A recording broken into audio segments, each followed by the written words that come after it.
Ripple XRP HSBC just launched this. We have some good news with regards to international payments. Also, XRP holders, we are now making a comeback, and it's very exciting to see now that we're coming into 2024. I have some news with regards to the ETF filings update and also about Grayscale and XRP that we're going to dive into, as well as a Ripple partnership that we have with the Qatari bank. All I ask from you are two things, which is to smash that like button and to subscribe to the channel as well. So the first bit of news that we have is coming from HSBC.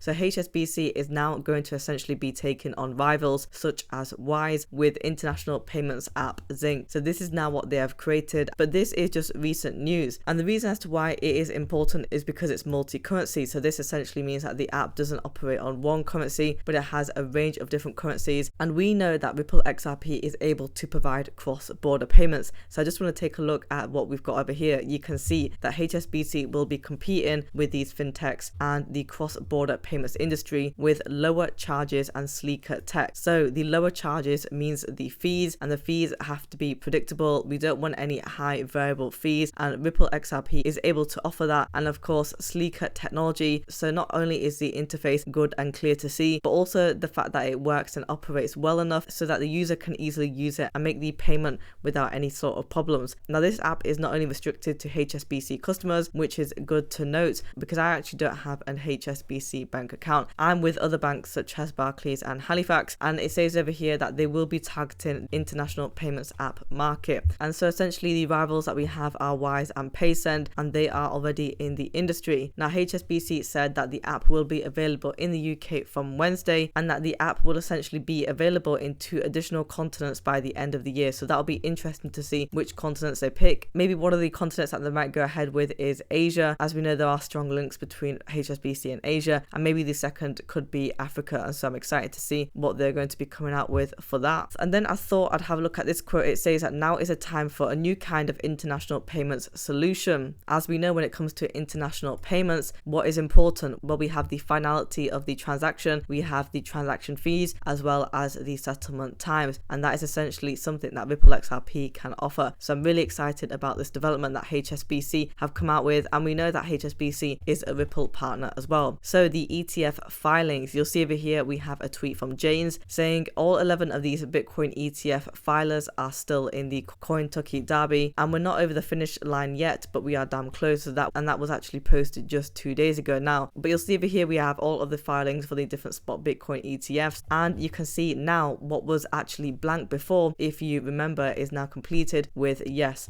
And you can see that the majority of these recent filings were done back in December, so on the 29th, and they have now all amended their 19B4 filing. Now, a few people have said that once the 19B4 filing has been completed, it means that the SEC have no power to delay those ETFs or to reject them. Now, I'm not quite sure as to how valid that is, because I think that the SEC still probably might have some power to reject it if they don't agree with certain pieces of information in the filing. But it seems like as if we are all good to go now, and we are on the 7th of January today, so we only have 3 days left before that target date of the 10th of January. So it is pretty much just a waiting game. And so the next bit of news that I have is what just happened yesterday. Well, we know that Grayscale added XRP back into their large cap digital fund, which is a big deal because a large cap digital fund for Grayscale is one of their biggest funds. I think the assets under management is roughly around about $378 million, and XRP comprises of 2.5% of that, which equals to roughly around about that $9.4 million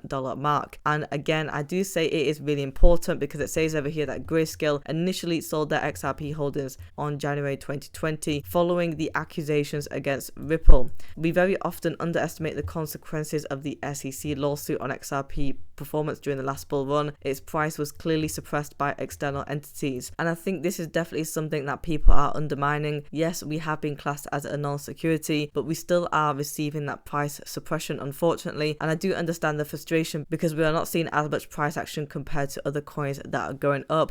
But Ripple XRP essentially have that lawsuit hanging over their head, and it is an anchor that we are just waiting to throw off the ship. But whilst that anchor is still on the ship, it will continue to leak out water, and that is just an analogy unlikely to the fact that XRP is still going to be suppressed with the price. And because of this, some people are concerned with the fact that XRP coin could potentially miss this bull run that we might have. And I do know that with the court case, I think the first date that we have is February the 12th, and then the next one we have is in March, and then I think the conclusion should be around about June. And so we could potentially see XRP maybe missing in the bull run. Now we might have a bit of price action, maybe XRP coin is able to go up by 5 or even 10 cents, but I think it may be unlikely that we will be able to go to all-time highs in this bull run until this lawsuit is over and done with. And we know that XRP didn't hit its all-time highs and was outperformed by other assets like ETH and ADA, and ADA is doing pretty well right now. It's at around about 52 cents, and thousands of XRP holders suffered financial losses as a consequence of the SEC misconduct. Not only have people actually suffered losses because they sold the coin because of the lawsuit, but other people were put off from even buying XRP. And not only has XRP been added to Grayscale's fund, but they also removed Polygon or Matic. So again, it's really huge news. And you'll see over here just within this article that on January the 4th 2021 the fund removed XRP from their portfolio and sold XRP's holding. So not only did it get retail investors, but it also got institutions as well, and that is why many institutions have not been adopting XRP. But now that we have seen Grayscale add it to its portfolio, it's only bullish news going on further, and we should be able to see more institutions adopt it. Qatari banks and how they are in partnership with Ripple,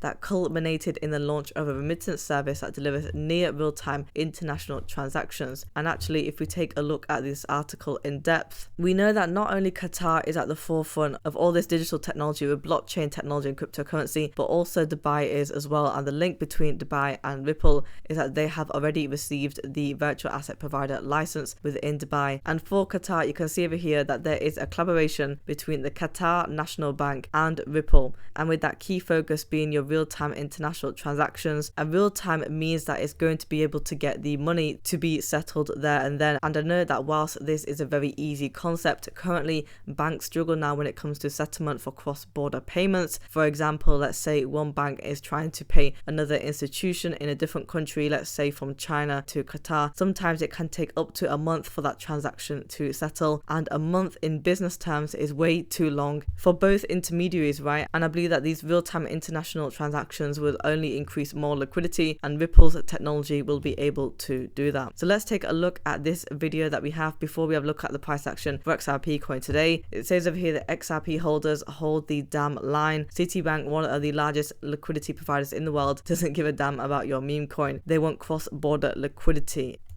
For city token services, for cash, and for trade.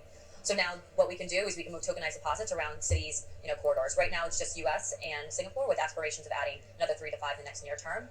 Well, it's great that we have this internal token, but our clients don't want a city token or another bank token. What they want is cross-bank, cross-border liquidity. So it's key that now that we have the infrastructure of the platform built internally, we work with Regulated Liability Network and other participants about how do we solve these difficult issues as an industry. And there's still a lot of questions out there, but this FMI that RLN aspires to be is extremely positive. And it goes to show that they're able to do these transactions internally, but in terms of externally and outside of their organization, they're going to need to operate on something else, on a different blockchain technology. And with that, we have that cross-border payments that Ripple XRP is able to provide. And we have seen a lot of use cases for Ripple as well. And I definitely think that institutions will be keen to adopt it once they learn more about the technology and how it can benefit them. So let's have a look at the price action today for XRP coin. We are currently trading at 0.569. We are up by 0.32% on the one-day chart. For the volume, we are down by 29.96%, and we are trading at $776.7 million.